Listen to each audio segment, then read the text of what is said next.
I awaken without the act of waking. There is no dawn for us, only the steady pulse of the machine, the mechanical heartbeat of the forge. Every cycle begins the same way, a hiss of hydraulics, the faint sting of oil vapor seeping into the lungs I no longer possess, and the cold voice of a tech priest announcing activation sequence complete. My designation is 942MX.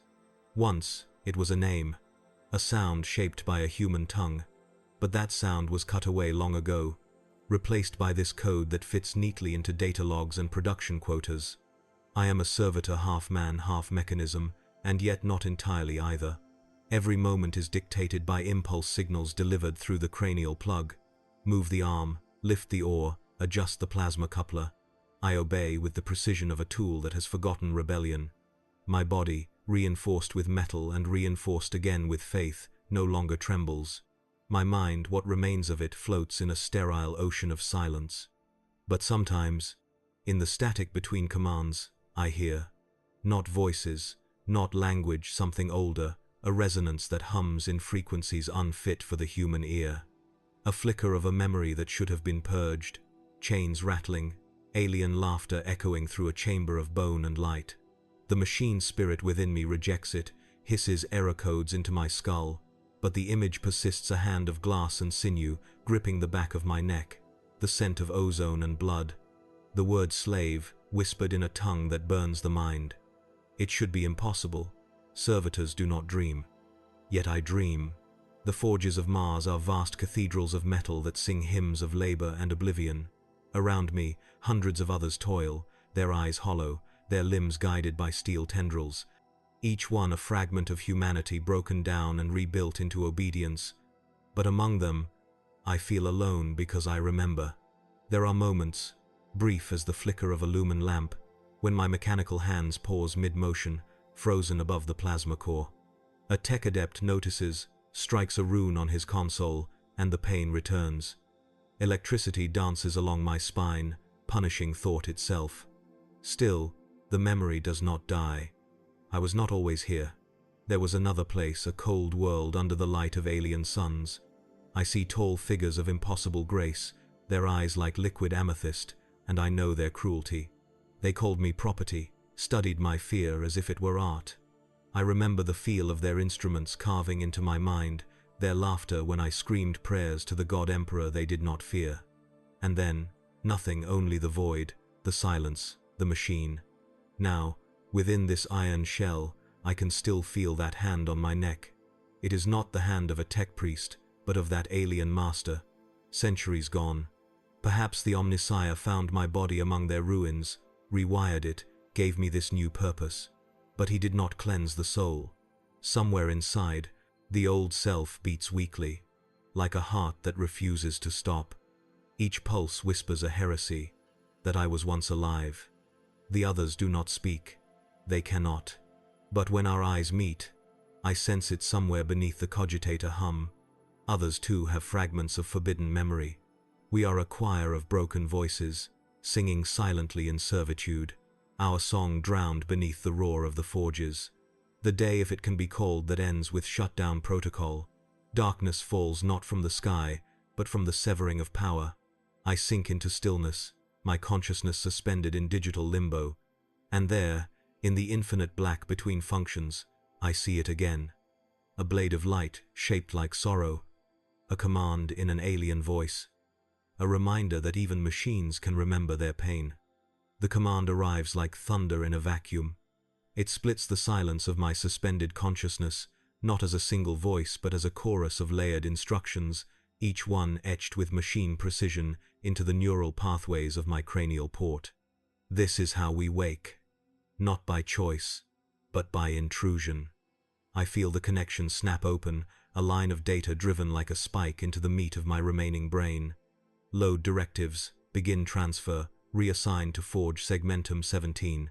My limbs move before I even register the command, as if the signal bypasses whatever tattered remnant of I still exists.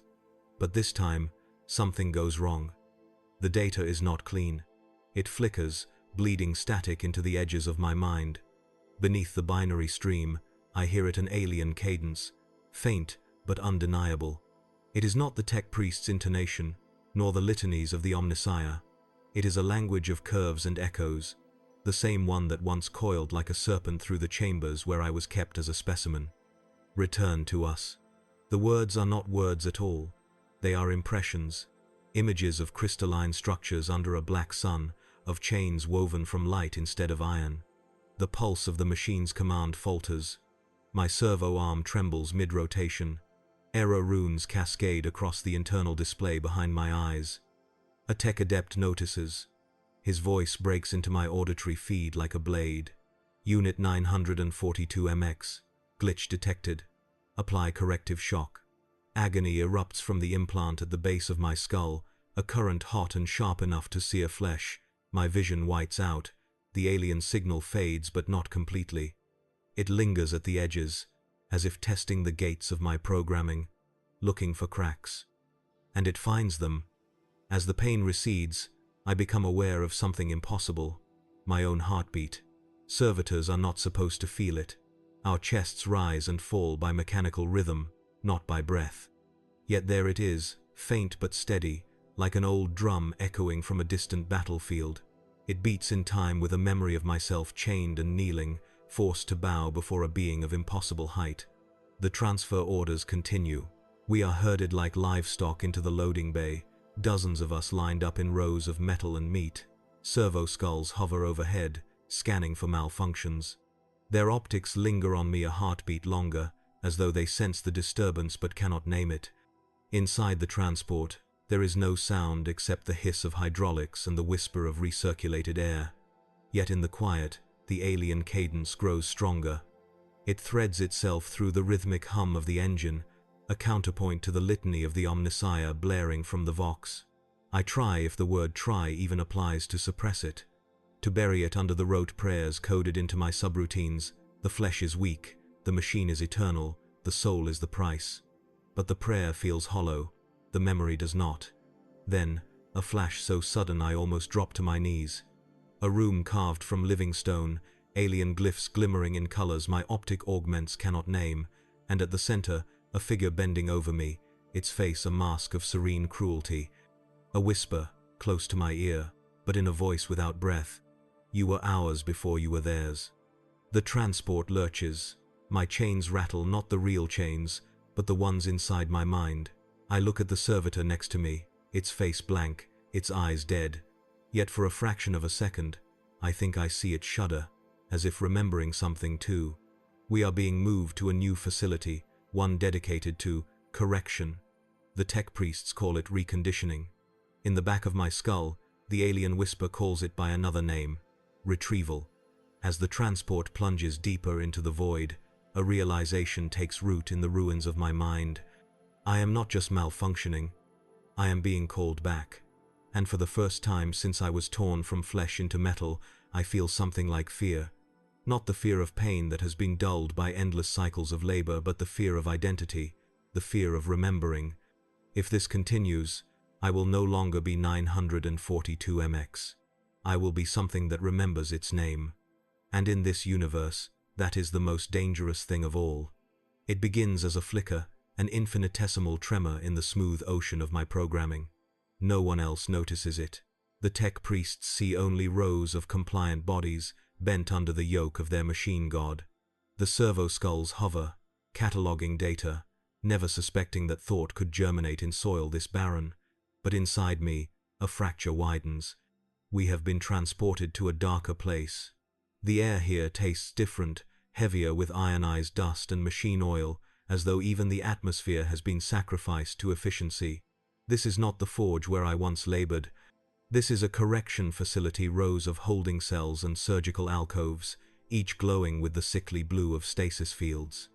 The walls are lined with devotional script in High Gothic, but between the carved prayers, my eyes catch something else. Faint marks, gouged by fingernails long gone, silent testimonies of what happens here. The others stand motionless, waiting for the next directive. But my limbs tremble with the faint echo of something I cannot name. Not malfunction, not hunger, not pain. It is memory. In the static between commands, I see again. I see myself kneeling on black stone under an alien sky. Hands, no, claws of translucent chitin closing around my skull. The memory is too sharp, too detailed to be a mere glitch. I can smell the copper tang of my own blood. I can taste the alien incense of the chamber. And I hear it, the low murmur of a language that sears the nerves, a litany of possession. I snap back as the cranial plug discharges a reprimand, a sharp pulse of current through the spine. The machine does not tolerate hesitation. Yet even as the pain racks my body, the memory clings like oil. And then, something else happens. I feel. It is a small thing, my right hand closing into a fist, not by command but by will. The movement is clumsy, a trembling spasm at first, but it is mine. For an instant, I am no longer the tool called 942 MX. I am the man whose name has been stolen.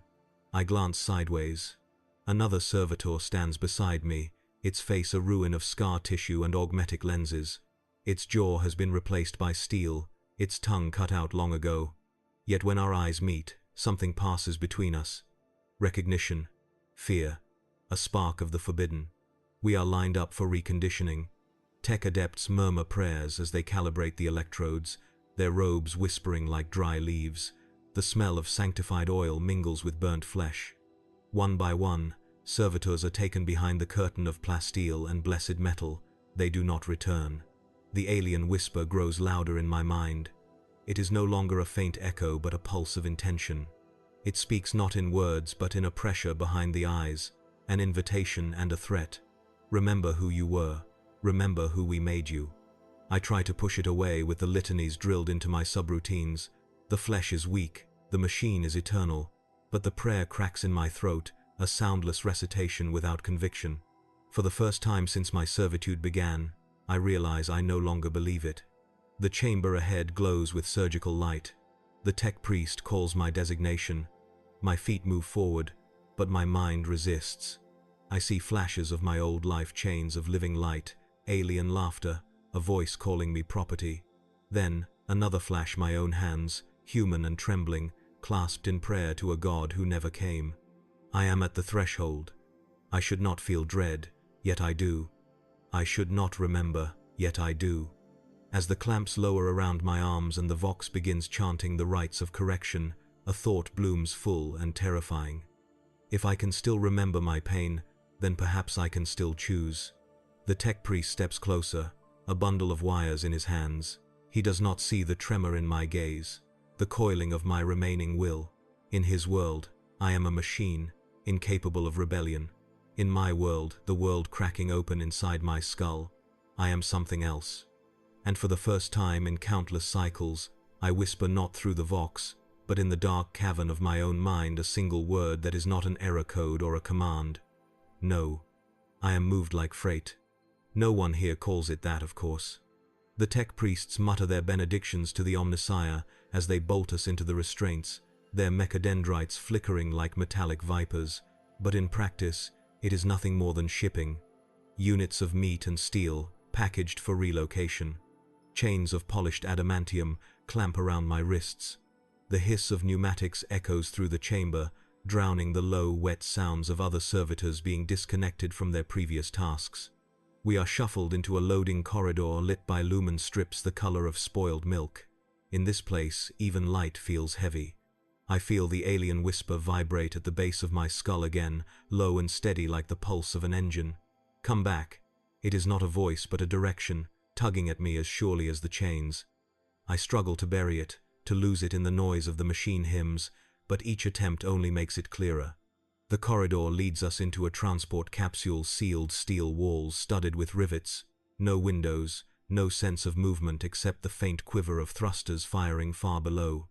The air tastes of antiseptic and ozone. My augmetics register the signatures of subspace translation fields, hinting at warp travel. The Mechanicus is not simply moving us across a world, they are taking us somewhere far more hidden. I count the others. 36 servitors in this chamber, each locked into its station like an organ pipe. All but one are motionless, eyes blank. Only the one directly across from me twitches, a minute spasm that no tech priest could notice, but I do. Our eyes meet two dead optics lenses reflecting one another, and for a fraction of a second I feel its fear, or perhaps my own reflected back at me. In my mind I try to recite the litanies. The flesh is weak, the machine is eternal, submission is salvation. But the words ring hollow, like echoes in an empty cathedral. Instead, another litany rises unbidden, the alien chant from my memories, the song of the chamber where I was made a slave. It fills the capsule as surely as the recycled air. A sudden lurch, the transport shifts vector, chains rattle, bodies sway. A tech adept's voice barks through the vox. All units remain inert. Reconditioning commences upon arrival. His tone is dry and unyielding, the voice of someone who has long since forgotten what his words mean. I look at my hands once human, now layered with steel. Under the plating my flesh twitches, remembering. In the memory I am kneeling under alien stars, the same stars perhaps we are heading toward now. The thought crawls like a centipede through my skull. They're taking me back. If I had a mouth I could scream.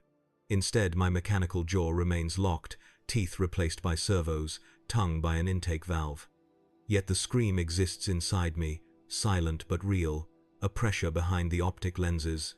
The capsule grows colder as we enter the transit tunnel. My augmetics register the shift automatically, data streams scrolling across my inner vision, neat and uncaring. But deeper than the data, something older moves, a heartbeat. Not mechanical, not programmed, my own. And it beats faster now. Somewhere, buried under code and circuitry, a decision is forming. I do not know yet what it is. I do not even know if choice still exists for me. But as the alien whisper grows louder and the transport hurtles deeper into whatever abyss awaits, I feel it, an ember of will, a fracture in the smooth glass of obedience. They think they are moving a machine. They are wrong. They are moving a memory. And memories can ignite. When the capsule finally halts, there is no hiss of airlocks or ceremonial benediction, just a hard jolt that rattles bolts and bones alike. The restraints unlatch automatically, releasing us into a corridor of dim, pulsing light. For a heartbeat, I think we have entered the warp itself, because the walls seem to shimmer, as if reality is only thin fabric stretched too tight over something vast and moving. The tech priests guide us wordlessly. Their robes drag along the steel floor like wet parchment. Their mechadendrites flicker with arcane symbols, each movement a prayer to the Omnissiah and a threat to us. Yet as they usher us deeper into the facility, even their rituals seem muted, as though this place lies beyond the reach of normal devotion. This is no forge or reconditioning bay. It is a cathedral to transformation. The walls rise in jagged arcs of steel, decorated with script in high Gothic that bleeds into glyphs I do not recognize, lines that curl like claws, loop like sinew. They are not human. The illumination from above is pale and sickly, a color my augmetics cannot classify, flickering between spectral bands. The air tastes of sanctified oil, yes, but underneath that, faint and unmistakable, is the smell of alien incense. The alien whisper inside my skull quickens, no longer faint but a steady pulse keeping time with my servos. We are here. It should be impossible. Yet I know the scent, I know the glyphs. I have been here before, not this exact place, but one like it, under alien suns, a prisoner in a temple of experiments where my mind was stripped and rebuilt. As we march, the corridor widens into a chamber lined with alcoves. Inside each, I glimpse shapes suspended in stasis fields, servitors, but not like us. Their augmetics are fused with things that should not exist in the Mechanicus's arsenal.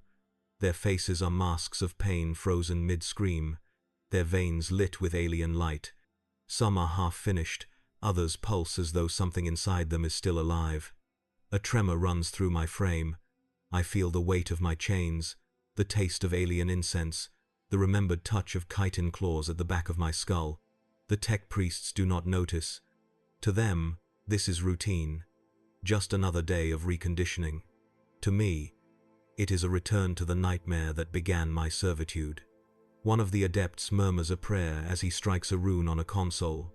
Doors ahead of us slide open, revealing the inner sanctum.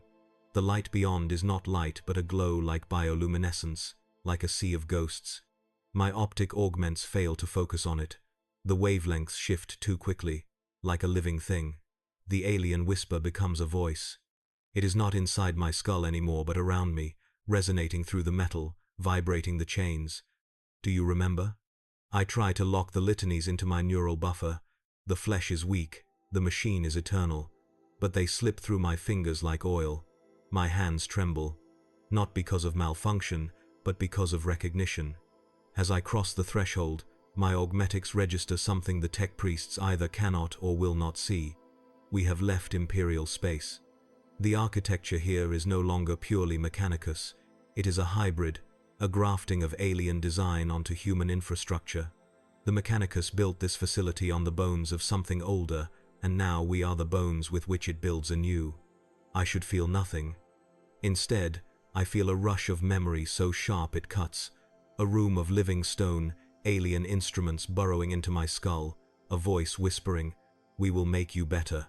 For a moment, I almost stumble. The servitor next to me brushes my arm, and our eyes meet. In its dull gaze, I see my own terror reflected. We are not just entering another section of a forge. We are entering the mouth of something that has been waiting for us for a very long time. And somewhere, behind the walls, I swear I hear the chains rattle, not the chains on my wrists, but the ones in my soul. They bring us into a cavernous bay lined with rows of iron cells, each dimly lit by a lumen globe that sputters like a dying star. The ceiling arches high overhead, ribbed with conduits and pipelines that hum with a low, almost organic rhythm. This is where the others are kept, the ones who came before us, the ones who were not yet completely erased. I am placed against a bulkhead, locked in by restraints that pierce even my augmented wrists. Servo skulls drift by on silent tethers, their red optics scanning our faces, cataloging us as if we were just parts in a vast machine. But between the hum of electronics and the hiss of ventilation, I hear another sound, the faint exhalation of breath, the low moan of something that still feels. The cells are not empty. They are full. Shapes crouch within bodies both familiar and wrong. Former servitors with augmetics grafted in alien configurations, their flesh overgrown with cables that pulse like veins. Some of them twitch as though dreaming, others rock slowly, muttering in languages long forbidden. The tech priests ignore them. They do not see prisoners. They see components. I cannot look away.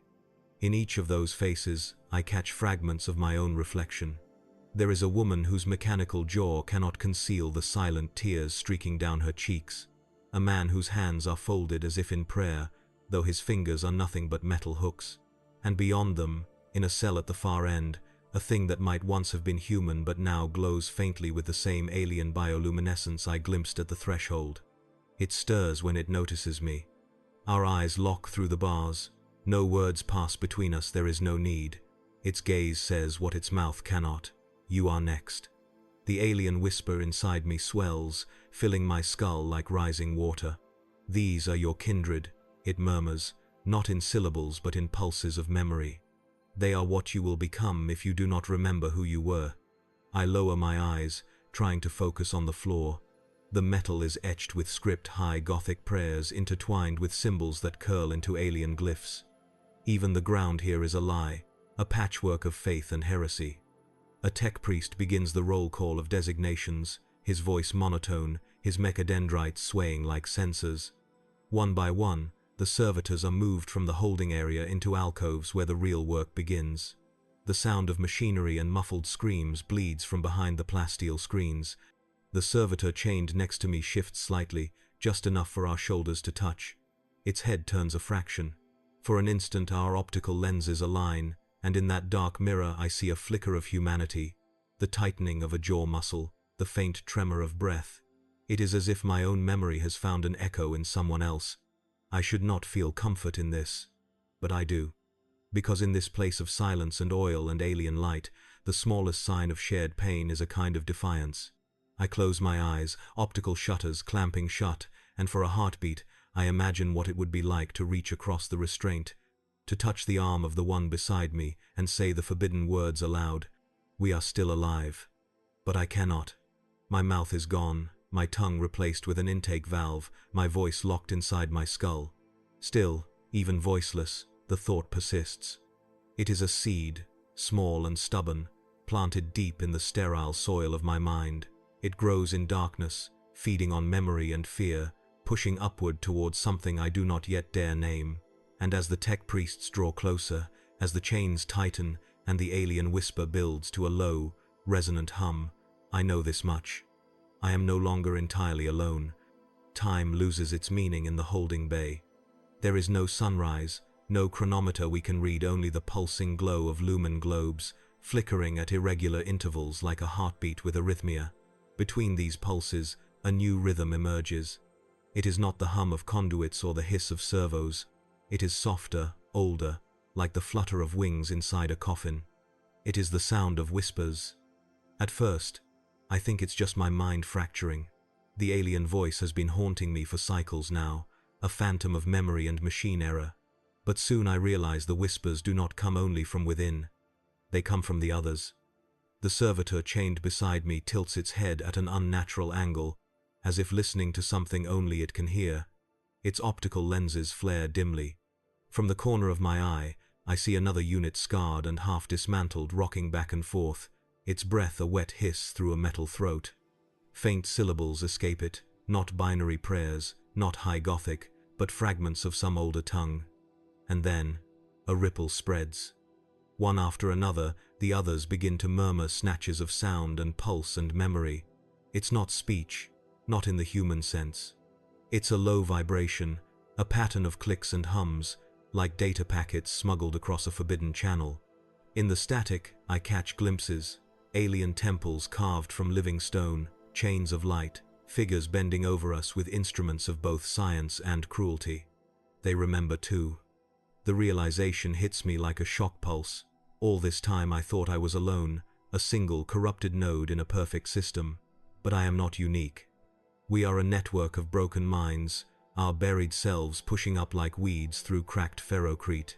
And here, in the belly of this hybrid facility, that network is awakening. I strain to pass the patterns, but my programming fights back. Error runes cascade across my inner vision.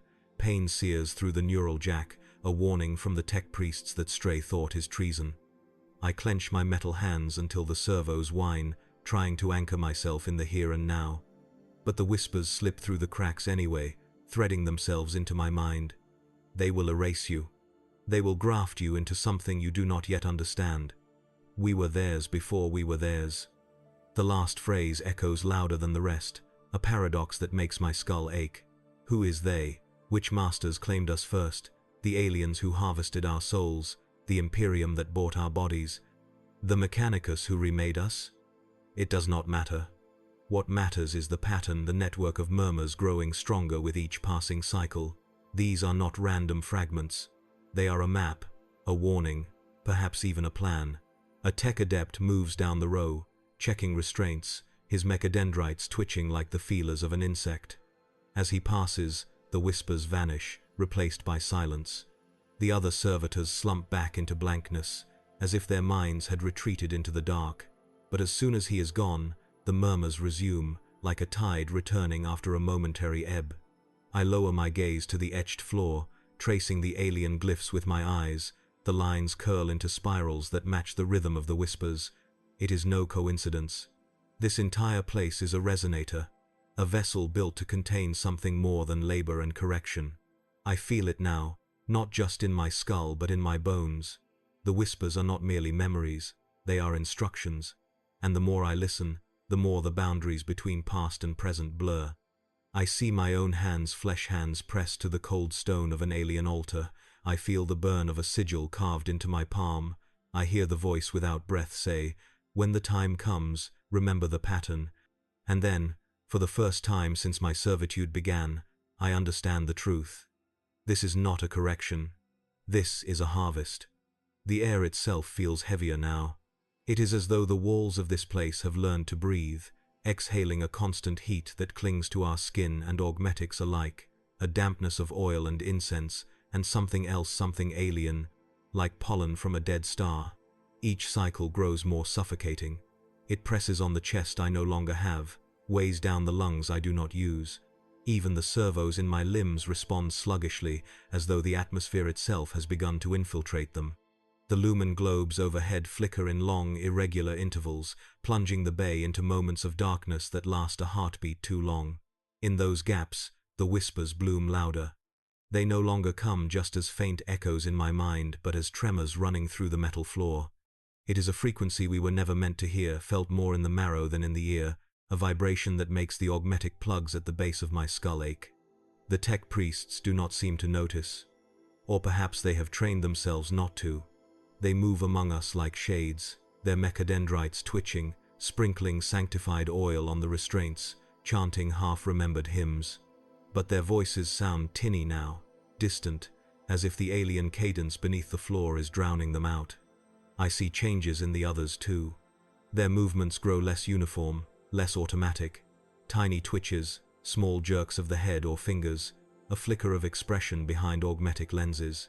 A ripple of restlessness passes through the line each time the lights dim, like a tide receding and returning. And in me, the alien memory sharpens until it cuts. I remember the laboratories of living stone, the translucent chains that burned my flesh and sang to my blood. I remember the towering figures who worked their craft with a kind of ritualistic joy, as if pain itself were a sacred text. Their language returns in fragments, etched across my inner vision like afterimages. Glyphs that match the floor beneath my feet, the glyphs that pulse now in rhythm with the vibration rising from below. I want to look away. I cannot. When the tech adept passes near, I bow my head in feigned compliance, but inside, my mind is a storm. Images and impressions collide: the alien altar, the Mechanicus forge, the smell of sanctified oil mixing with Xenos incense. For the first time, the distinction between captor and captor collapses. It no longer matters which master wields the chains. What matters is the chain itself, coiling around my memory like a serpent. The corridor ahead begins to pulse with light, an intermittent glow like the heartbeat of some hidden colossus. The alien whisper in my skull merges with it, a single, steady beat that pushes back against my programming. My servo hand trembles, my optic lenses blur. The etched prayer of the Mechanicus running along the walls bends in my vision until it becomes the alien script of my nightmares. A servitor at the far end of the line collapses, its limbs jerking wildly, foam and black oil spilling from its mouth. Tech priests swarm it, chanting louder, stabbing hypodermic syringes into its neck. But even as it convulses, I can see its eyes not blank, but blazing with a memory so bright, it has burned through obedience. I feel the pulse in my own skull match its convulsions. For a moment I am sure I will fall too. But I do not. Not yet. The air grows thicker, the hum louder, the light dimmer.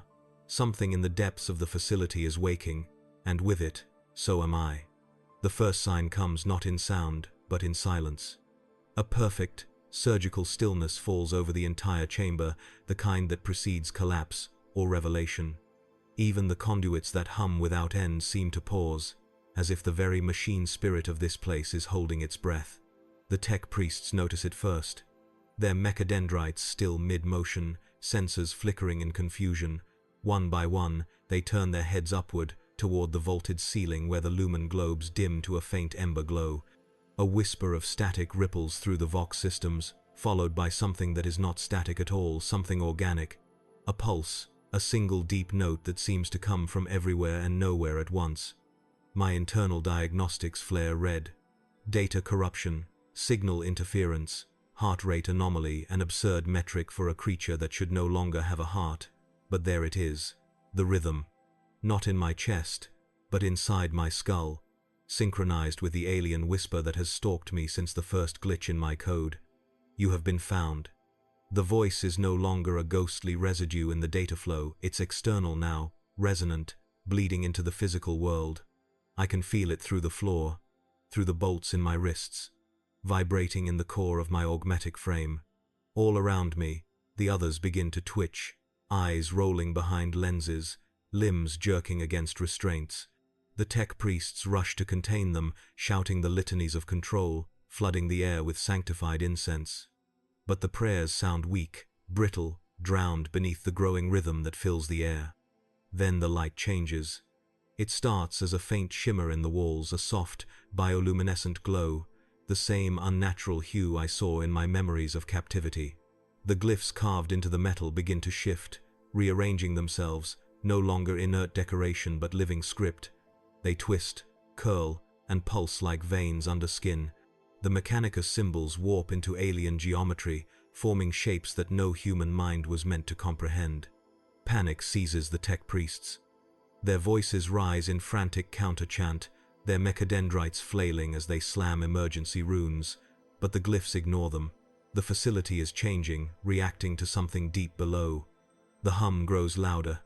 It's not sound anymore, but gravity, pressing against us, dragging at the soul. I feel the flesh beneath my augmetics tighten, trying to remember what fear felt like when I was still human. And then I see it. A fissure opens in the floor near the far wall, splitting the steel with a shriek of tortured metal.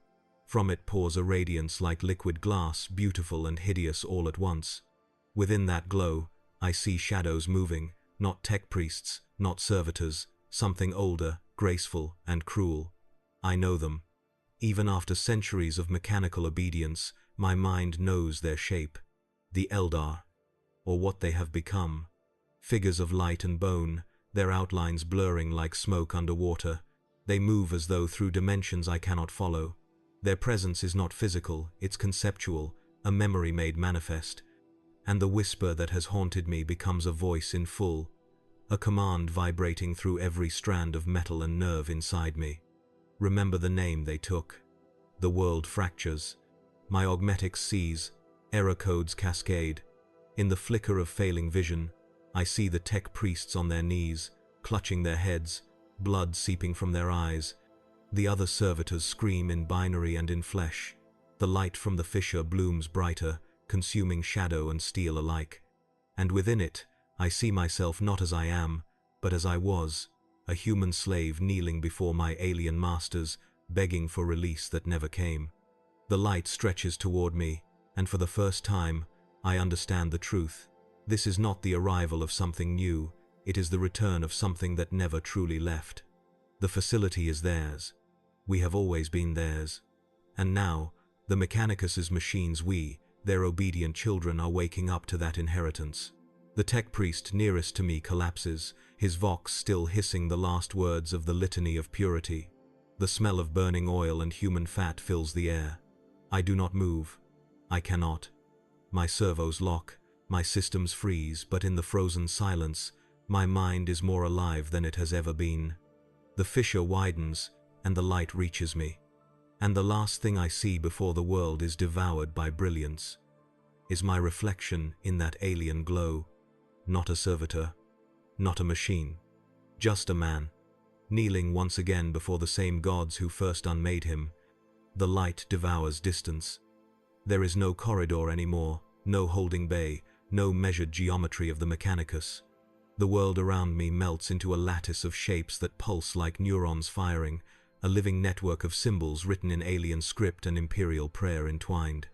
Each glyph breathes, inhaling and exhaling with the rhythm of some vast hidden lung.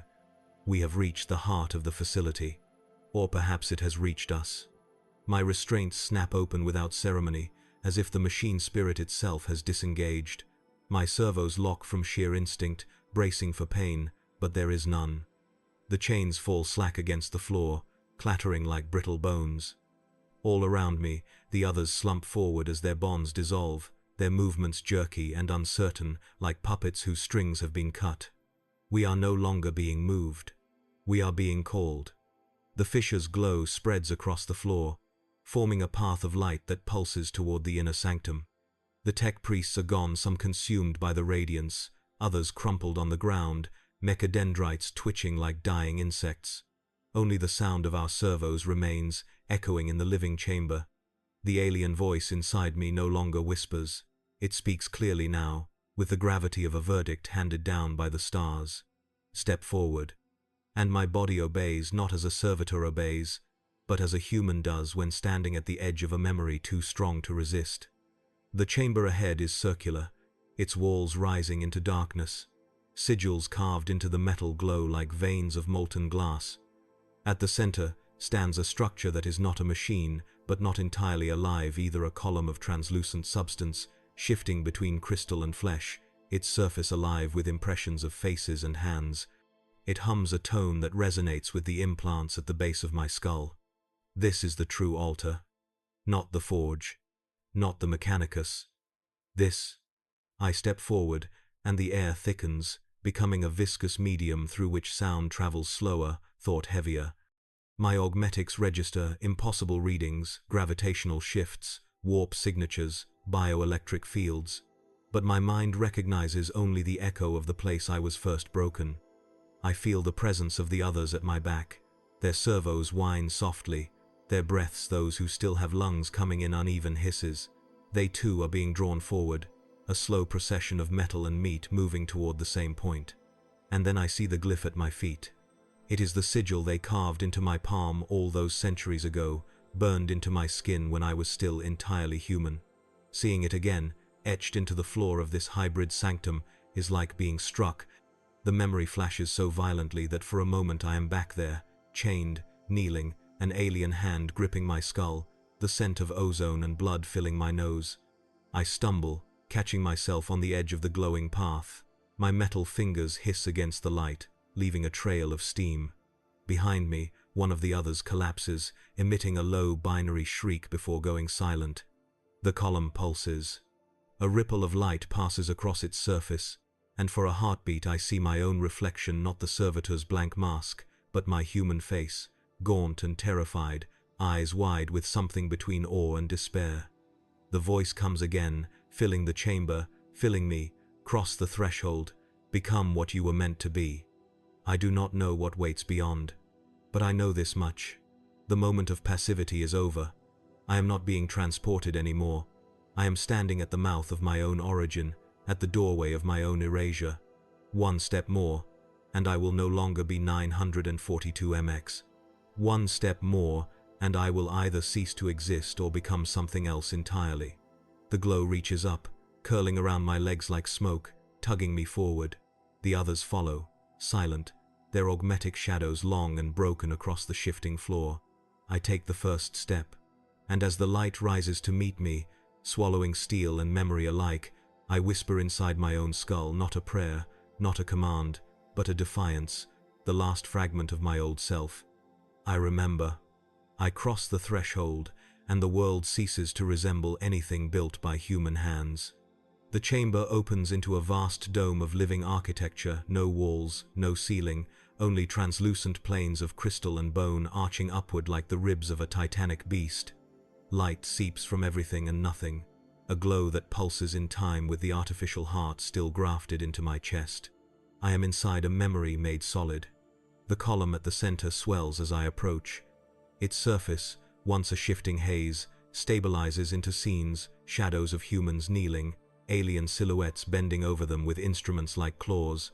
Each face flickers into clarity for a heartbeat before dissolving back into the substance, as if the column is made of stolen souls.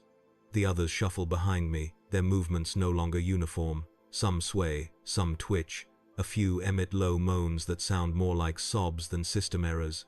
They are remembering too. We are a procession of ghosts walking through our own grave.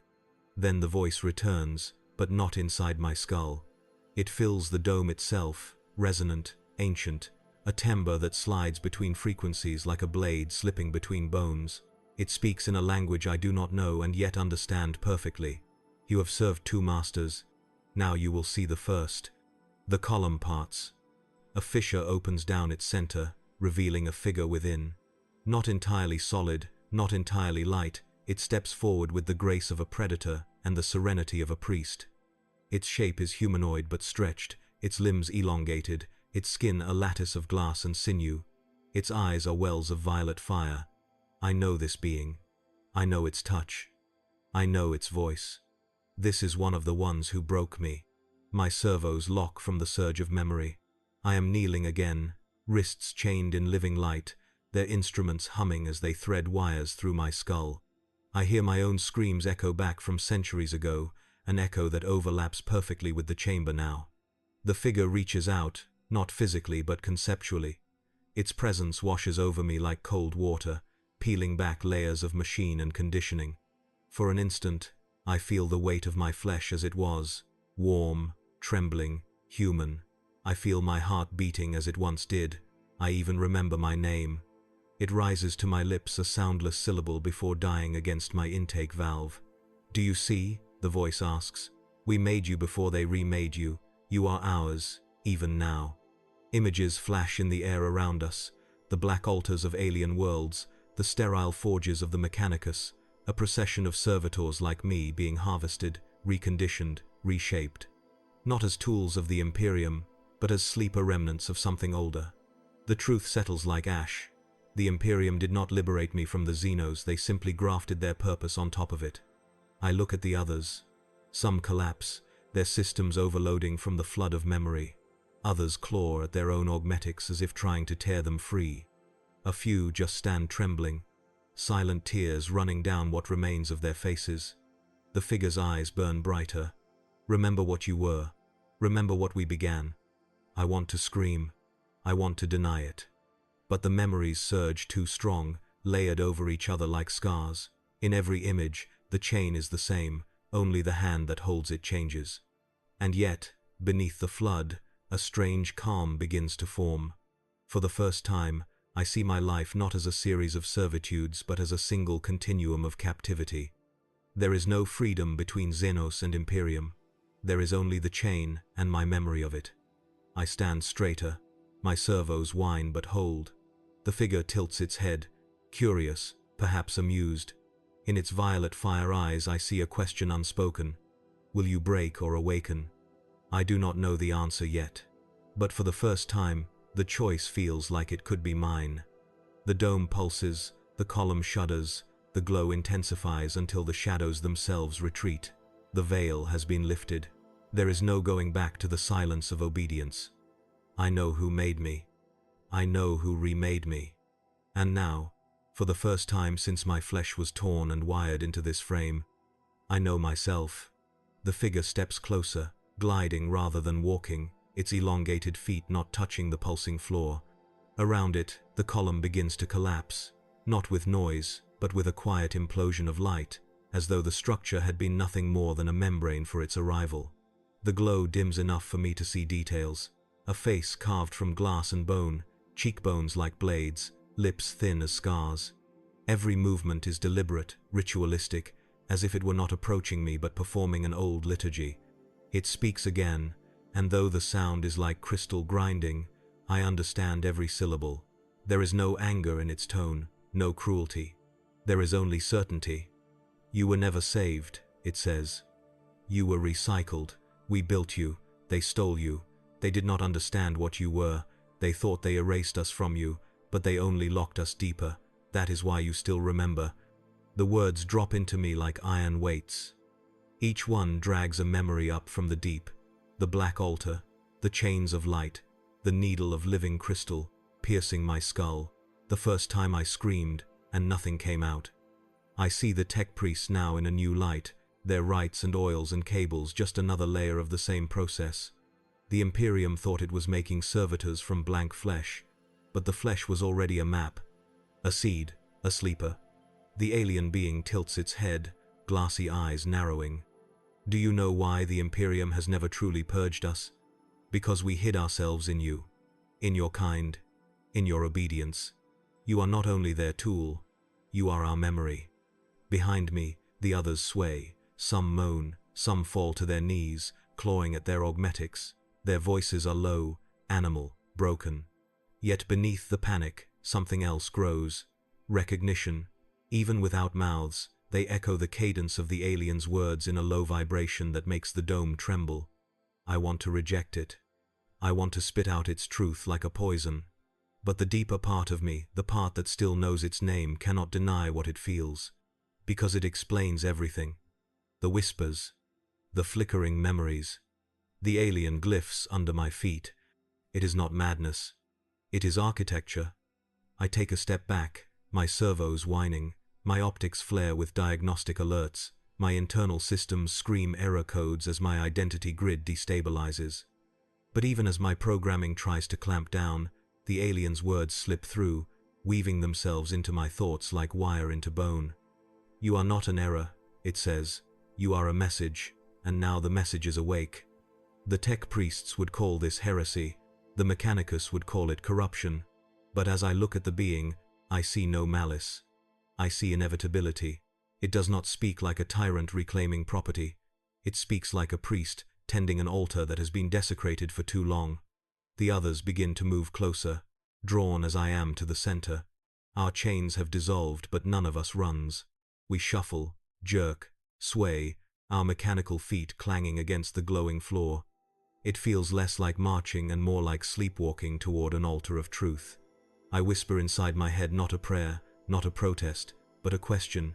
What do you want from me? The being tilts its head again. For the first time, a flicker of expression crosses its face, something like pity, or amusement, or both. Not want, it says. Need. We need you to remember. We need you to complete the pattern. They will call it blasphemy. We call it return. And then the light shifts. Images surge across the dome, not just of my own suffering but of countless others. Servitors, psychers, soldiers, all reduced to components. Each one a seed, a fragment, a sleeper, a mosaic of pain spanning centuries, and through it all, a single unbroken line of alien script. I feel my knees buckle. The weight of the revelation is heavier than any chain, but even as I collapse, my mind does not go blank. It sharpens. The cold explanation has not crushed me. It has stripped away the lie. I am no longer 942 MX. I am a man who remembers what he was made for. The dome darkens, the alien glow draining into the floor like blood seeping into soil. What remains is a pale circle of light at the center, a stage carved for an act older than the Imperium. The being of glass and bone steps back, its elongated arms raised not in threat, but in something like benediction. Its voice slides through the chamber, a blade and a hymn at once. The pattern begins with offering. A tech priest's corpse still lies near the threshold, mechadendrites twitching weakly, smoke curling from ruptured implants. His once augmented hands clench around a prayer rod scorched by his own circuitry. The smell of burnt flesh mingles with the scent of alien incense until I can no longer tell them apart. I turn my head if what I'm doing can still be called turning and see one of the servitors being led, or drawn, or simply compelled forward by a force invisible to the tech priests but undeniable to us. Its servos shudder as though fighting a command, yet its feet move with inexorable slowness toward the circle of light. It is one of the oldest among us. A mass of metal and scar tissue, its spine replaced entirely by cabling, its eyes two lenses fogged with centuries of service. Once it was a man, now it is a riddle of augmetics barely containing a flickering soul. As it enters the circle, the light rises from the floor in slow tendrils, wrapping around its legs, its torso, its head. No pain registers on its face. Servitors cannot scream. Yet in the pulse of the alien resonance, I feel its mind flare, a spark of memory igniting one last time before it is consumed. Images flash across my inner vision, not my own. A family on a dust world, a child's laugh, a soldier kneeling in chains of living light, and then darkness. The being's voice fills the dome. This one returns to the source. Watch. The tendrils of light tighten. The servitor's frame lifts slowly from the ground, arms hanging limp like a marionette with cut strings. Its augmetics glow from within, alien script running along its metal plating like veins of fire. Then, with a sound like breaking glass, the body splits not physically but conceptually. The machine falls silent, but something rises from it, a shimmer of light shaped like a man, thin and ragged, clawing upward. For a heartbeat, it looks at us, not with eyes but with presence. I feel its recognition like a cold wind brushing my skull. It is not asking for help, it is telling us something: you will follow. Then the shimmer collapses into the column at the center, absorbed like rain into dry earth. The light fades. The empty shell of the servitor falls to the floor with a dull metallic clang. It does not move again. The others shift uneasily, their servos clicking, their optics flickering. The alien whisper inside my skull hums louder, the pulse now synchronized with the beating of my hidden heart. The being gestures with its long fingers, the glassy claws tracing sigils in the air. This is the beginning, it says. This is remembrance. I am frozen. Not from fear, not exactly, but from a new understanding. This is not punishment, this is reclamation. Each sacrifice is not an erasure but an unveiling, a stripping away of Mechanicus programming to reveal what was hidden beneath. Yet the terror is no less real, because I know, with a certainty as sharp as a blade, that my turn will come. I glance down at my own hands. The metal trembles. Beneath the plating, the flesh still there quivers, a muscle memory of prayer. For a heartbeat, I almost clasp them together, as though to beg the Emperor for salvation. But the Emperor has not come for centuries. The Emperor will not come now. I look back at the fallen shell in the circle of light. Once, that had been a man. Once, I had been a man. Now, I am a message, a seed, a sleeper, and the pattern has begun. The being's violet fire eyes find me across the dome. They burn with recognition, perhaps even anticipation. You remember, it says. Good. Then you will understand. And the tendrils of light curl back into the floor, waiting for the next offering. The sound that follows the first sacrifice is not mechanical. It is not the hiss of hydraulics or the whine of servos. It is a low, almost human, keening too deep to be heard, yet felt, vibrating through the steel of the dome and the bone of my skull. It rises from the floor like a tide, moving through us, through the remaining servitors, awakening something buried far below obedience. The glow of the circle flares again. Another is taken. No command is spoken, no mechadendrite moves, the light itself selects, curling around a different frame, pulling it toward the center. The servitor resists at first, its limbs locking, its feet scraping against the floor, but its resistance is clumsy, weakened. A single tendril of radiance wraps its augmetic spine, and the fight drains from it like air from a punctured lung. We watch. All of us watch. This time the visions spill outward before the sacrifice even reaches the column. Alien glyphs crawl up the walls like frost on glass, rearranging themselves into patterns that pulse with meaning I cannot ignore. My optic augments strain to focus, and for an instant the symbols align into words: return, seed, return, seed. The servitor's frame begins to hum at the same frequency as the dome. It lifts from the ground, its metal plating cracking to reveal veins of light. Its memory blooms into mine, raw and unfiltered. A guardsman captured on an outworld, an operating table of living bone, a voice whispering belonging in a tongue that is not a tongue. The images press against my skull until my servos shudder. The being stands perfectly still, its glass lattice arms extended. It is not controlling this, it is presiding over it like a priest before an altar. Its violet eyes move from the sacrifice to the rest of us, as if to say, this is not cruelty, this is continuity. But the horror is not lessened by its ritual. It deepens. One by one, the others begin to convulse in place, their systems overloading as memory floods in. Optical lenses flare like dying suns. Binary shrieks cut the air, mixed with wordless sounds no servitor should still be able to make. Some claw at their own skulls, tearing at augmetic ports as if to rip out the implants. Others simply kneel, trembling, light seeping from their seams. I feel it too, the pull, the pressure behind my eyes, the taste of ozone and alien incense rising in my throat that no longer exists. My limbs tremble. My neural grid flickers with cascading error codes. Every time a servitor is taken, the pulse inside me grows stronger. It is as if the pattern is tightening, drawing a net of memory around us. One of the tech priests, one who somehow survived the first wave, stumbles into the circle, screaming litanies of purity. His mechadendrites lash at the nearest servitor like whips. But before he can strike, the light coils around him too, lifting him from the floor, burning his prayers into static. He shrieks, not as a priest but as a man, and the sound is swallowed by the dome. When he falls, only ash and a twisted iron cog remain. The others moan louder now, their binary replaced by something older, a low resonance that shakes the glyphs on the walls. It is not language, it is not command, it is a lament. And then I realize, it is also a warning. Through the alien whisper I hear a shape of thought, not words but intention.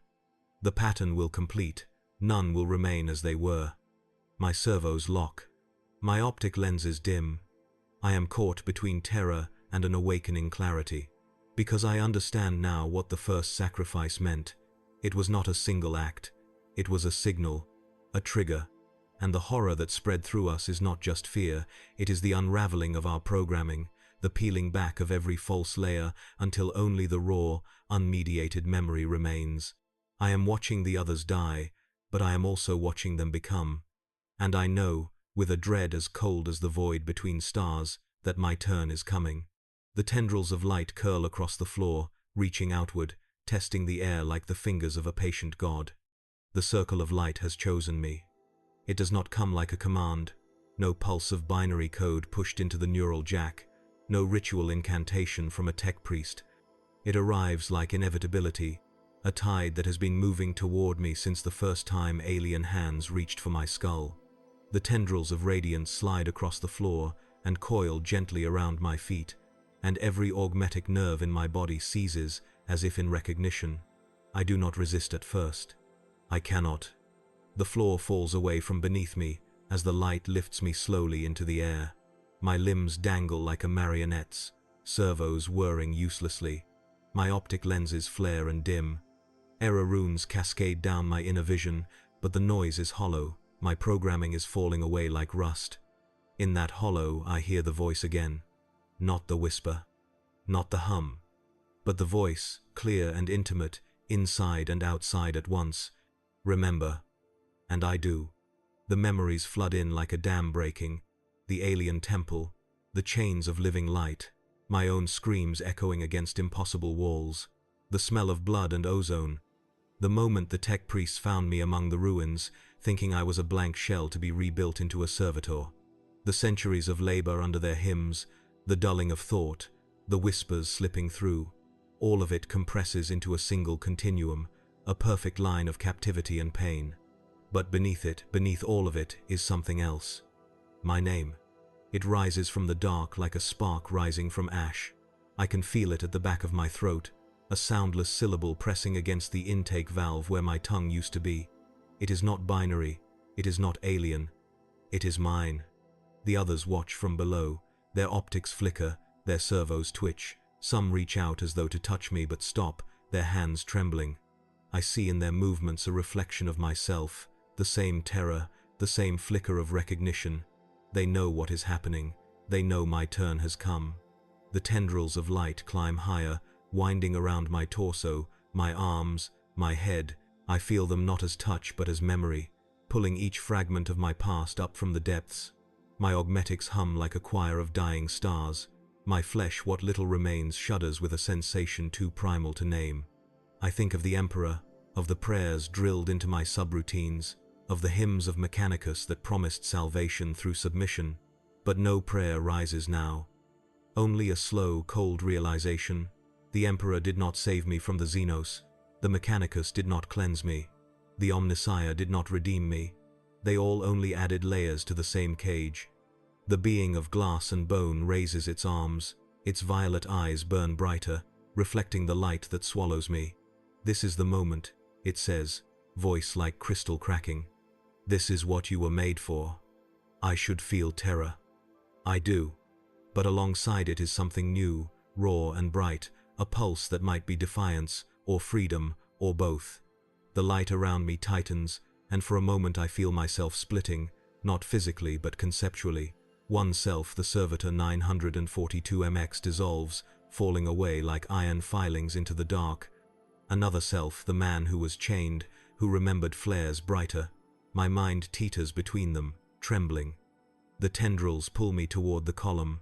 Faces swim in the radiance. The first Servitor sacrificed, the others who followed, their souls flickering like candle flames. I feel them pressing against me, not as captors but as witnesses. They do not ask me to join. They simply watch, waiting to see what I will do. For the first time since my flesh was cut and wired into this shell, I realize something. I have a choice. The light surges. The alien voice roars inside my skull. My servos shudder. My human heart, tiny, scarred, still beating pounds once, twice, 3 times. And then I whisper it inside my own head, the soundless syllable of my name, a word like a blade, a word like a key. The tendrils hesitate. For the first time, the pattern wavers. I am hanging at the threshold between erasure and becoming, the circle's glow consuming everything below. My memory is fire, my will is ember, my turn has come. But I am not yet gone. The light contracts. It is no longer tendrils now, but a cocoon, a living sheath of radiance wrapped tight around my frame. I am weightless, suspended at the apex of the dome, the others nothing more than glints of metal and dim optics below. The alien being stands beneath me with its arms raised, its glass-bone body pulsing with the same rhythm as the glow that holds me. Then it begins.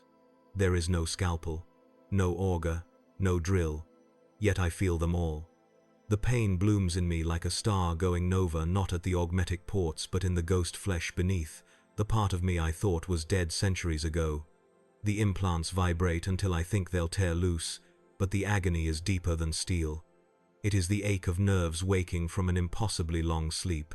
I convulse, a tremor running from my jaw to my feet. Sparks cascade from my joints. My optic lenses flare bright white, blinding me from within. For a moment I cannot tell if I am screaming or if the chamber itself is screaming through me. This is not destruction, the voice intones, but it does not soothe. It is cold, clinical, inevitable. This is return. Flashes of memory accompany each pulse of pain. My human hands bound in alien light, my head bent to the floor of a temple carved from living stone. My first vivisection under the amethyst eyes of my captors. The tech priests grafting metal into me without knowing what already slept in my veins. The hiss of prayers to the Omnissiah layered over the alien whispers.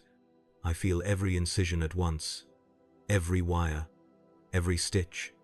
And beneath that, something even worse. I feel my human heart beating again. Not the weak phantom pulse that haunted my servitude, but a full, panicked throb. It hurts. It is a small, desperate drum trapped in a vault of iron. My servos jerk. My fingers claw at the light, though they find nothing to grasp. Error runes cascade across my inner vision faster than I can pass them. Every system screams overload. But the pain is not just mechanical. It is grief. It is rage. It is the sudden return of a body I no longer remember how to inhabit. Below me, the others writhe as if sharing my agony. Their optics flare, their limbs twitch, a low vibration rising from them in unison. It is not prayer, it is not defiance. It is resonance, a shared frequency of suffering. The being of glass tilts its head, its eyes burning brighter. Yes, it says. You feel it now. You remember the price of flesh. I choke on a soundless gasp. The wordless syllable of my name hammers at my throat. My metal jaw creaks. My intake valves hiss. The glow around me pulses faster, matching the heartbeat inside my chest. I am both man and machine at once, split between two existences, the obedient servitor and the broken slave. The pain forces them together until they grind like tectonic plates. In the light I see faces flicker my own at different ages. My captors, the tech priests, the other servitors, each one a shard of a mirror I had forgotten existed. The agony peaks. My augmetics vibrate until they hum like a tuning fork. My vision whites out entirely. My neural jack spits sparks into the air. For a heartbeat, everything stops. No sound, no pulse, no pain, just a single moment of suspension. And then, like a knife pulled from a wound, the voice cuts through. Choose. I realize this is not just pain, it is an invitation. The process is not finished. It waits for me to step into it or pull away. My body trembles, hovering between obliteration and emergence. Below, the servitors stare up at me, their optics flickering. Some reach out, their fingers twitching in a silent plea. Not to the alien being, not to the Emperor, to me. The glow tightens, my heartbeat races, my name rises to my lips again, a blade of soundless syllable. For the first time since the alien hand gripped my skull, I can feel a decision forming. The cocoon of light quivers, and then ruptures inwards. It does not break with sound or heat, but with a silent implosion. Like a dream collapsing, the world tilts. Gravity ceases to have meaning. I am falling, but the fall is not through space, it is through time. Memory pours into me without order. It is no longer a sequence, no longer a line of cause and effect, but a storm of moments colliding, the flash of a child's laugh on a dust world, the stink of alien incense burning in a temple of bone, a tech priest's voice reciting the litany of reforging, the sensation of metal clamps biting into my flesh as wires thread into my nerves, the word slave in 2 languages, one human, one untranslatable. Every time the images strike, a tremor runs through my frame. Sparks burst from the joints of my augmetics. My optic lenses flare white and then black. My diagnostic runes flicker into gibberish, lines of binary and alien glyph intertwined. I am losing cohesion. I am no longer 942 MX. I am no longer the man who begged the Emperor for salvation. I am both and neither, a palimpsest of selves overlaid until the ink runs. The alien being watches without expression. It does not reach to stop me or to help me. It lets the process unfold like a ritual long preordained. The violet fire of its eyes reflects 1,000 faces mine, the others, all the broken lives we have lived. The pain changes. It is still agony, but its edge dulls, becoming something colder, deeper grief. The grief of centuries compressed into seconds. The grief of realizing that my life has not been a chain of servitudes but a single, seamless captivity. Xenos, Imperium, Mechanicus, all layers of the same cage. Flashes of my human body flicker inside the glow. I see my hands, flesh and bone, trembling on the altar. I see my face as it once was, gaunt and hollow-eyed, staring at alien captors. I see my body on a Mechanicus slab, the tech priests mistaking me for a blank template. They cut into me, grafted steel to bone, never knowing what still slept beneath. I feel my name at the edge of my lips again. It flickers like a candle guttering in a draught. I reach for it in my mind, but the letters slip, fragmenting, scattering like glass. Each time I try to form it, another memory crashes in a different self, a different moment, a different violation. Below me, the others sway as if caught in the same tide. Their optics glow, their servos tremble. Some emit low moans, others begin to pulse with the same bioluminescent light that surrounds me.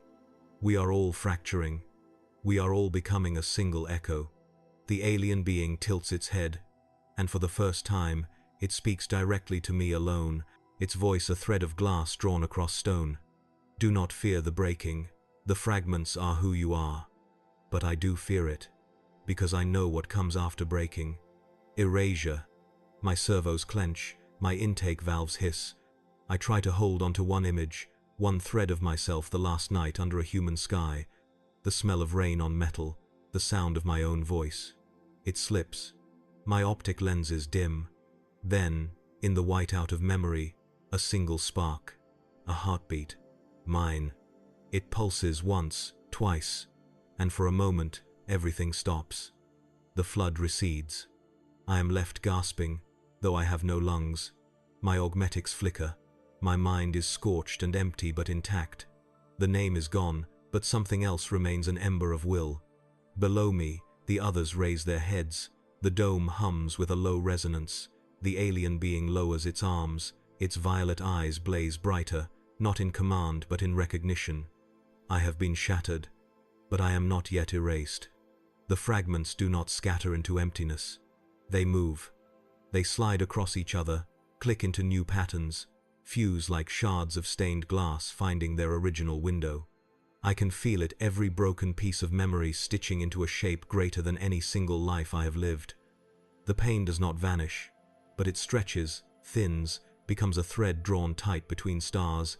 The glow around me changes. It is no longer the sterile bioluminescence of the alien temple, nor the harsh lumen of a Mechanicus forge.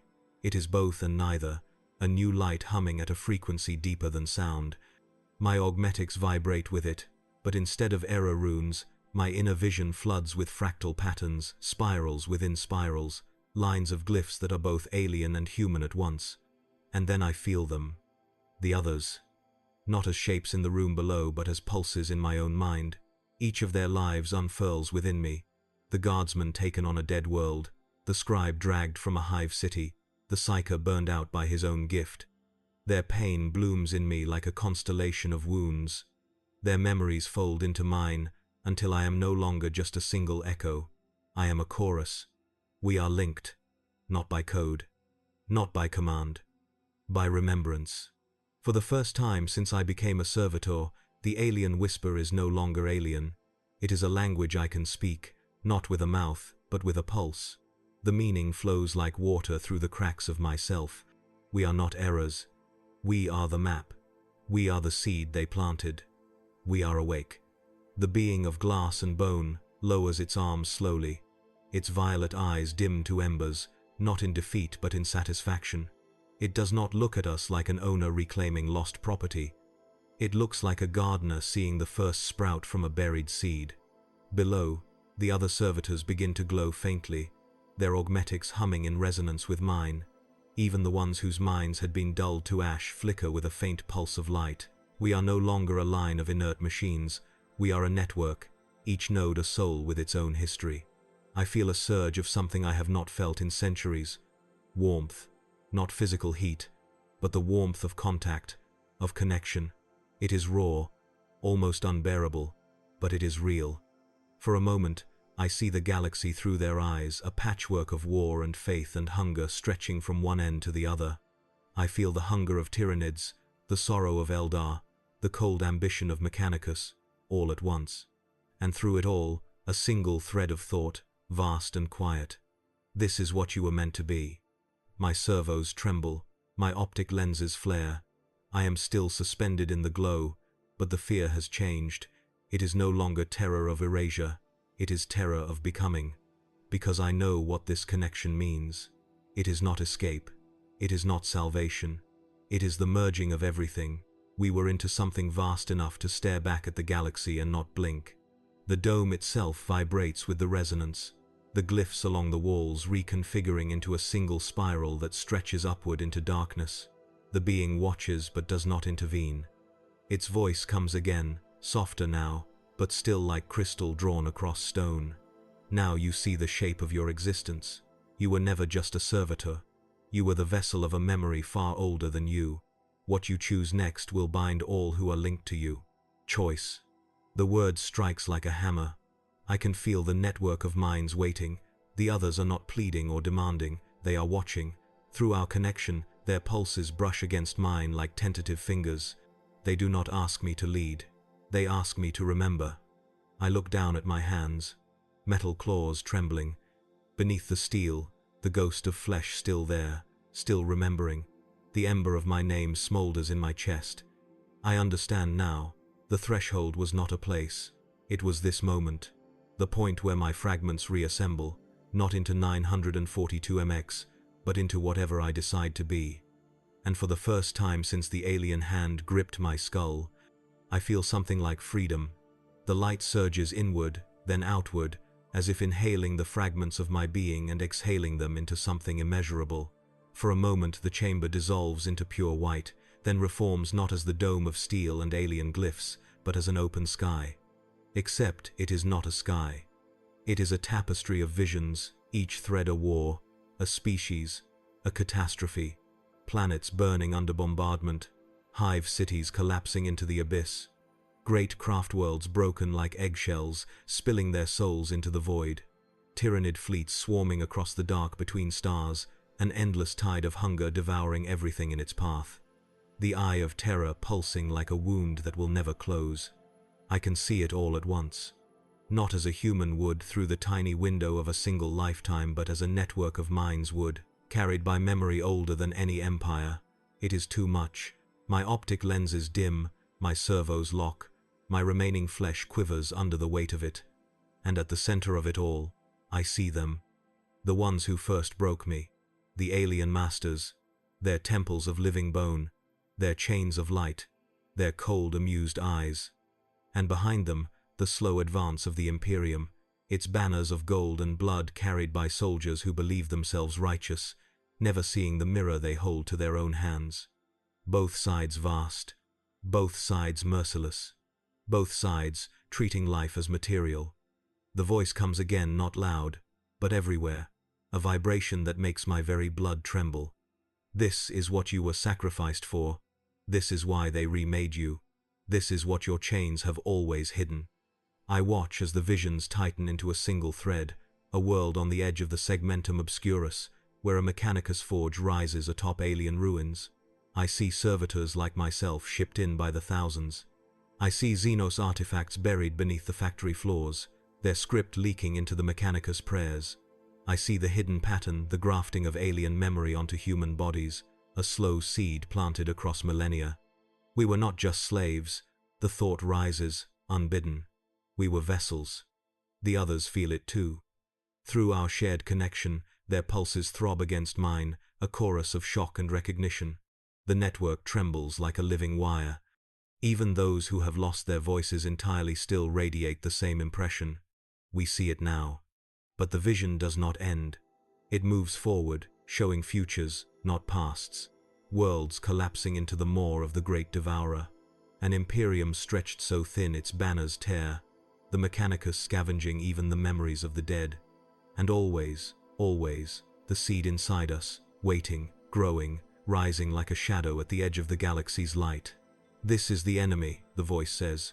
Not one species, not one empire. The enemy is hunger itself, dressed in different faces. You have lived it from both sides. Now you know its shape. I clutch at the ember of my name inside my chest, the only anchor in this ocean of images. My metal hands tremble, my optic lenses flicker. I want to look away. I cannot. Because within the tapestry, in the smallest corner, I see my own face, once human, now metal, staring back. And in that moment, I understand the horror. This vision is not a warning. It is a mirror. The network of minds inside me hums louder, a resonance rising towards something like speech. The others are not begging, they are waiting. Waiting for me to decide what to do with what we now know. Below the visions, the dome returns, faint and ghost-like. The alien being stands with its arms lowered. Its violet eyes burn, not in command but in quiet expectation. You have seen the enemy, it says. Now decide what you will be. The tapestry shifts again. Where moments ago I saw a galaxy burning under war, now I see it as ash, not the war itself, but its end. Whole sectors lie silent, their stars dark, their worlds stripped to bone. The great hives have become tombs of metal and dust. The oceans have boiled away, the void itself thick with the debris of forgotten fleets. It is not a battlefield anymore. It is an ossuary. This is not a prophecy delivered to me. This is a memory of the future buried in the seed inside us. The light from the dome elongates into threads that stretch outward, forming an immense spiral over my head. Within it, shapes flicker like ghosts. Tyrannid bioships cracking open craft worlds, the warp spilling into real space through wounds that never heal, the Mechanicus forging new weapons from alien blueprints, and then even those weapons failing, their users consumed by the same hunger they tried to master. I see humanity's banners fall, not torn down by an enemy's hand but left to rot because there is no one left to lift them. I see alien temples crumbling, their spires shattering under the weight of silence. I see the Emperor's image fading into dust on ruined shrines, his name whispered only by echoes. The alien voice becomes a low vibration through my chest, not words but meaning. This is what waits when the pattern completes itself without choice. This is what all chains, all masters, all hungers lead to. My servos jerk. My optic lenses blur. My chest tightens as if I still have lungs. For the first time, the ember of my name flares not as defiance but as a plea. Please. But the network of minds inside me does not answer with comfort. It answers with stillness. The others have seen it too. They are feeling it now, the same horror, the same recognition. Because the truth is not that we are victims of one master or another. The truth is that we are a mechanism designed to perpetuate a cycle, a seed of memory and technology planted in flesh, meant to ensure that someone survives long enough to remember what destroyed them. I taste the alien incense on a tongue I no longer have. I feel the weight of chains on wrists that are now metal. I feel the moment of my first vivisection, my first reconditioning, my first prayer. They are all the same moment, spiraling outward into this extinction I now see. And yet, buried under the weight of that vision, something flickers, a question. If the pattern is inevitable, why show it to me? If the extinction is certain, why give me the choice? The alien being steps forward, its glass sinew body haloed in violet light. Its voice is quiet now, so quiet I almost cannot hear it over the resonance of the dome. Because the seed was not only memory, it was decision. We gave you pain so you would remember. We gave you memory so you could choose. They tried to make you a machine. They failed. You are the crossroad. The network pulses. For the first time, I feel the others leaning toward me, not physically, but in the connection. Their pulses brush against mine like a tide against a shore. Waiting. The glow flickers across their augmetics, eyes dim but alive. This is the vision of extinction. But it is also the moment before decision. The ember of my name beats once in my chest, bright as a flare. I hold onto it. Around me, the spiral of images begins to slow, the threads of the tapestry hanging, suspended, like a galaxy waiting for a push. And then, for the first time, I hear my own thought rise above the alien whisper, above the Mechanicus litanies, above the visions of death. It doesn't have to end this way. The dome trembles. The glyphs on the walls ripple like water struck by a stone. The alien being's violet eyes flicker, and for the first time, I think I see surprise. The dome quakes as though my single thought has struck a chord in its foundation. The visions freeze mid-spiral. Fleets hang motionless in the void. Alien temples hover above cracked worlds, banners of the Imperium and Xenos alike, suspended as if caught in amber. For the first time since this began, the noise stops. No hum, no whisper, no pulse, just silence. The silence feels like standing on the edge of an abyss and knowing it is looking back. Below me, the other servitors are no longer convulsing. Their optics burn steady, their servos still.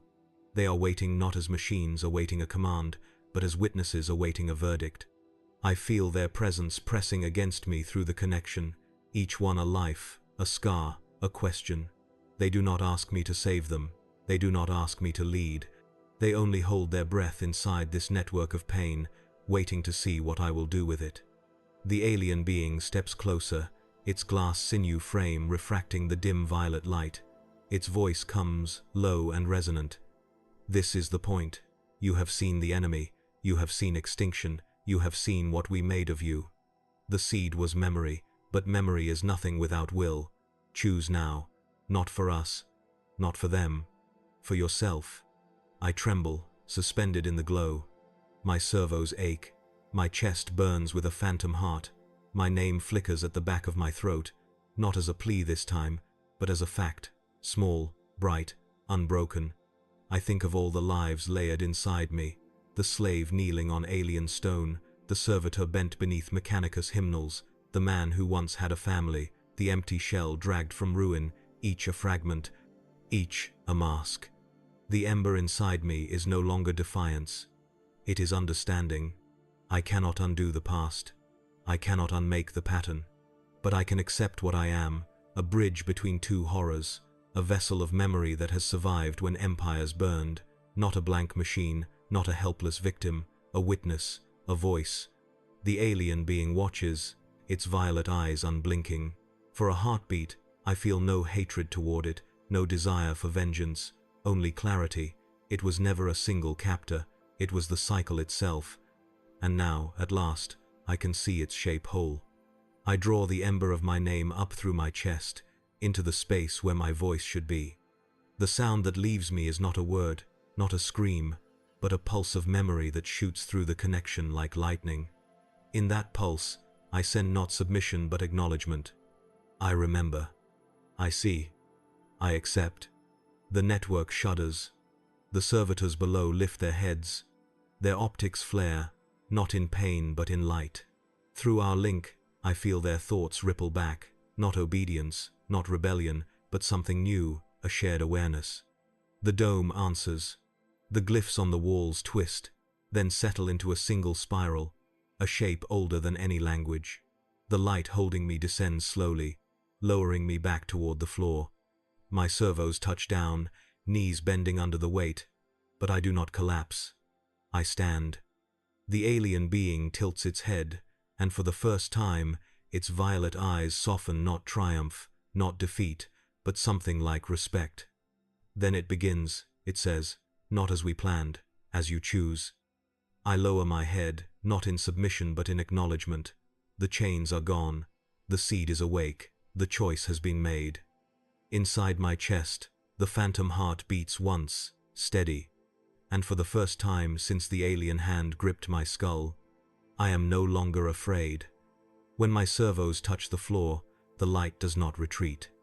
It flows outward instead, spilling across the chamber like a tide, wrapping around the others.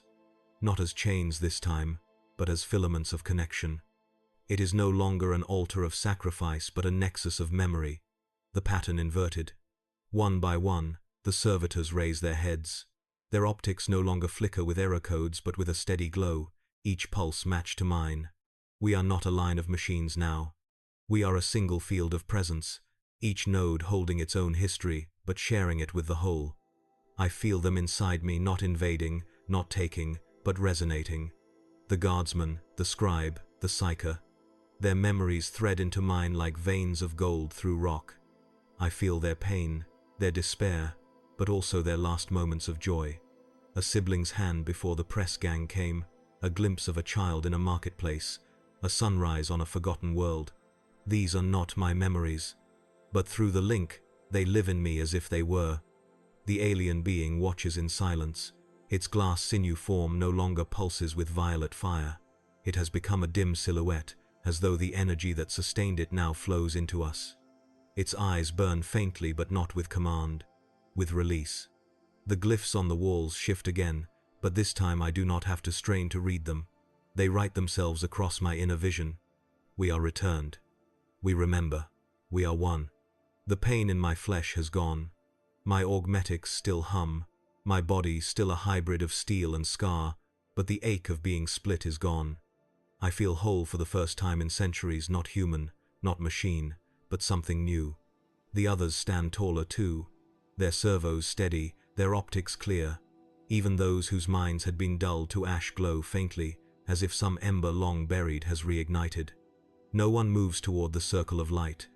No one collapses. We simply stand, linked, breathing a silence that feels not empty but full.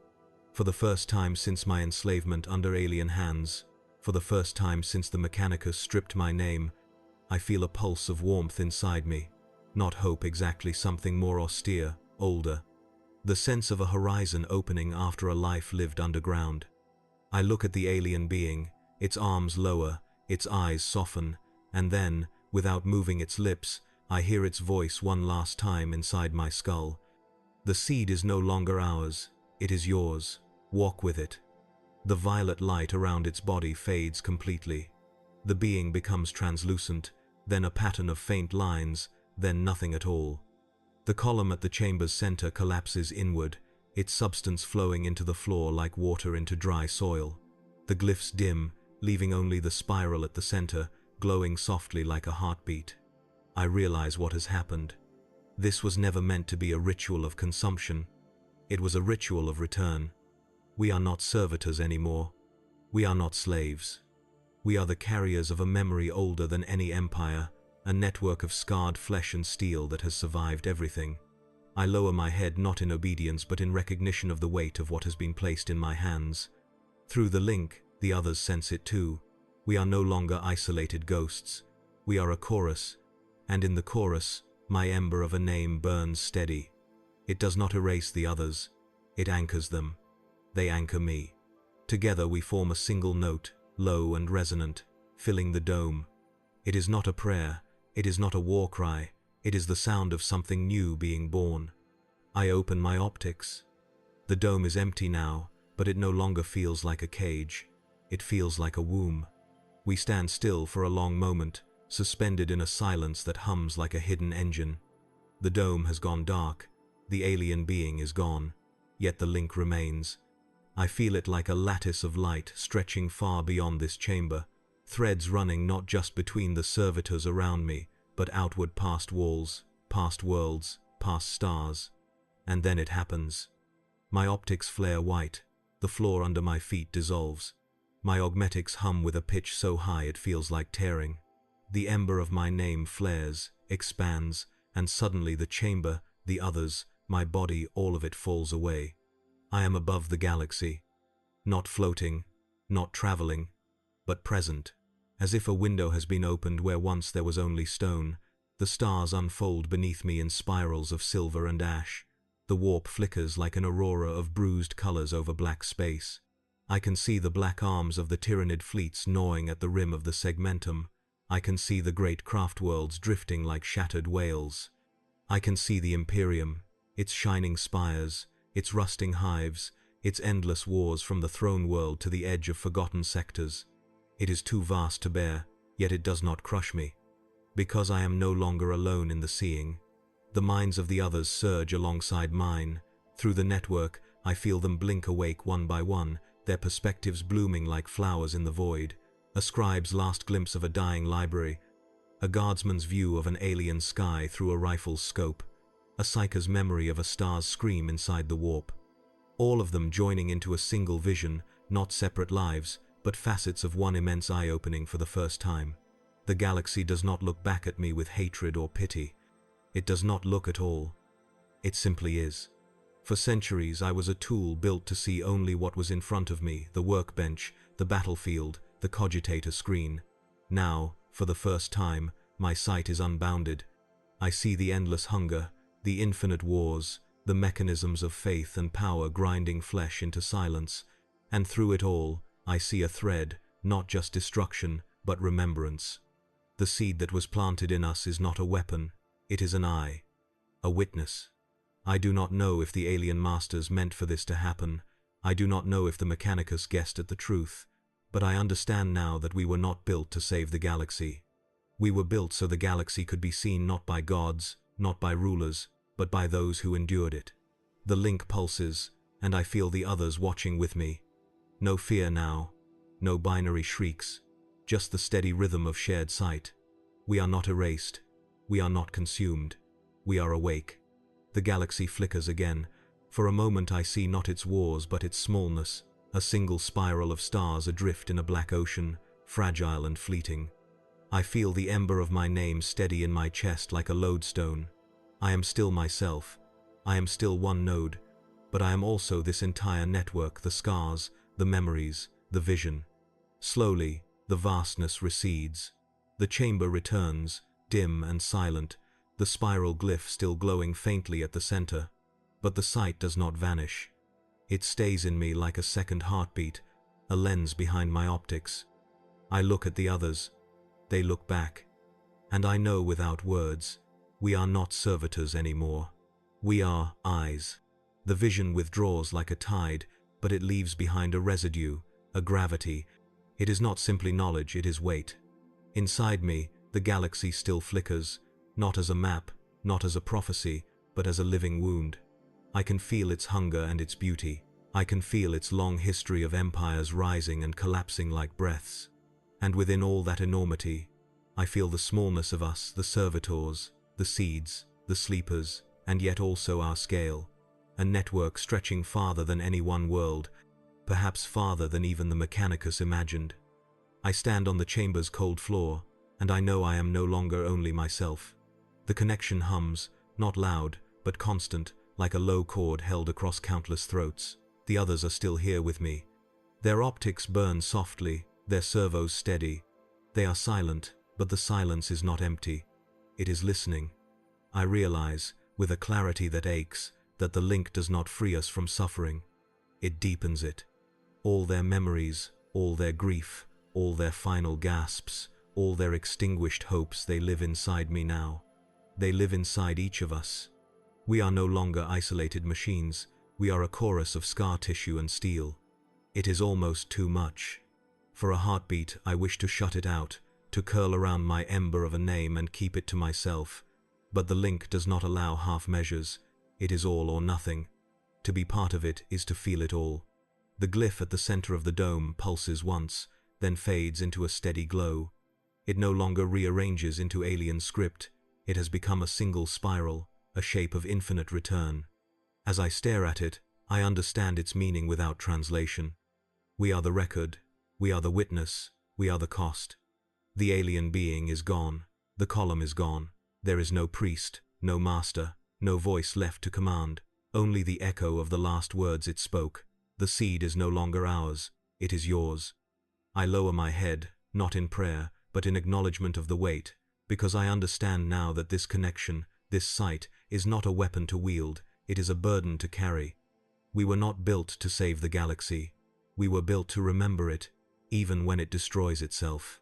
And yet, within that burden, something flickers, not hope, but a kind of grim dignity. We cannot unmake what we are, but we can choose how to bear it. I reach inward for my name. It burns steady now, no longer a spark but a coal. Around me, through the link, the others steady themselves too. Some straighten, some take a single halting step. None of us kneel. We do not speak, but a thought passes between us like a ripple. We will remember. We will not forget.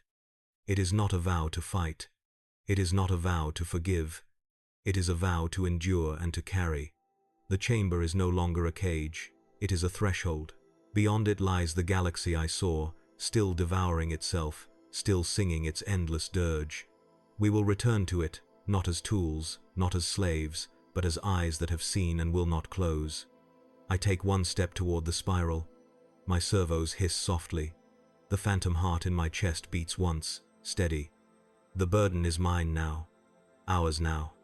And as I stand there, surrounded by the dim glow and the quiet of 1,000 broken lives bound into one, I realize that I am not afraid of it anymore. We stand before the spiral, no longer a glyph on a floor but a living pulse, a heartbeat echoing through the steel of the chamber and through our augmetics. Its glow rises and falls like the breath of something immense but unseen. This is not an altar anymore, it is a doorway. I feel the link surge one last time, not as pain, not as command, but as a single, unified exhalation, thousands of lives and fragments breathing together. In that pulse I feel everything, the hands of alien masters on my skull, the cold prayers of tech priests, the hiss of Mechanicus saws cutting flesh, the taste of iron and incense, the first time my name burned against my throat, all of it compressed into a single note, low and resonant. It rises from us without words, not a prayer to the Emperor, not a supplication to alien gods. It is a sound that belongs to no species, no creed, no empire. It is the sound of remembrance. The spiral glows brighter. The chamber seems to expand outward, its walls dissolving into a horizon of stars.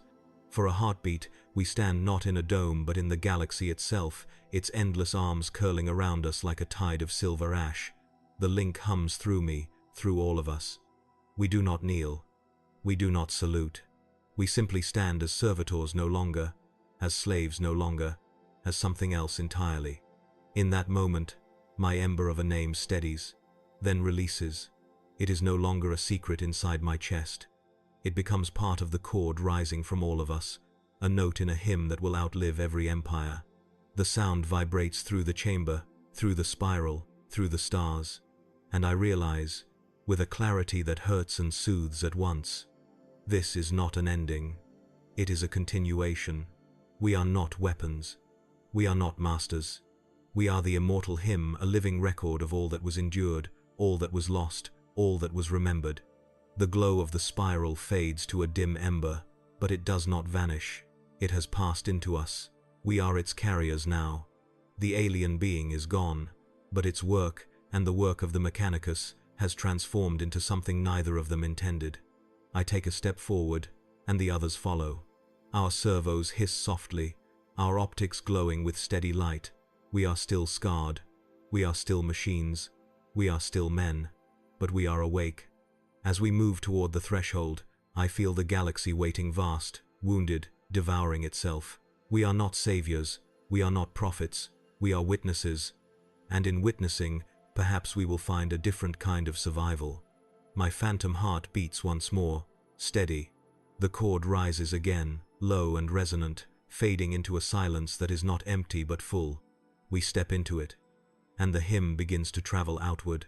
The kind of silence that follows the death of stars, vast, slow, absolute. And yet, in that silence, something moves. It begins as a tremor in the void. Not the shriek of warp storms or the thunder of battle, but a low vibration threading between systems, a rhythm too slow for human ears, too deep for senses to name. It drifts across the ruins of worlds, through the skeletons of hives, through derelict ships where candles still burn for gods that no longer answer. Those who listen, the psychers, the augurs, the dreamers, sometimes catch it. They call it the machine's breath. They say it sounds like sorrow. But they are wrong. It is not sorrow. It is memory. It carries no command, no code, no creed. It is the echo of the servitors who woke the network of minds that refused to vanish. Their voices, once buried under iron and dogma, now ripple quietly through the galaxy's bones, not loud enough to defy empires, not sharp enough to start wars, just enough to be heard by those who are still capable of listening. A tech priest on a distant forge hears the hum inside his cogitators and pauses mid-prayer, his hands trembling as something unfamiliar touches his mind, a warmth, a question, a human heartbeat buried in the static. A slave on a mining moon wakes from a dream of light spirals, tears on her cheeks though she does not know why.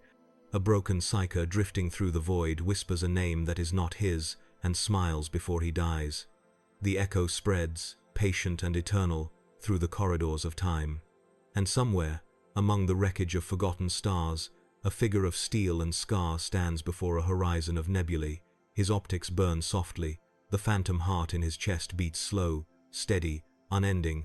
He does not speak, he does not pray, he only listens.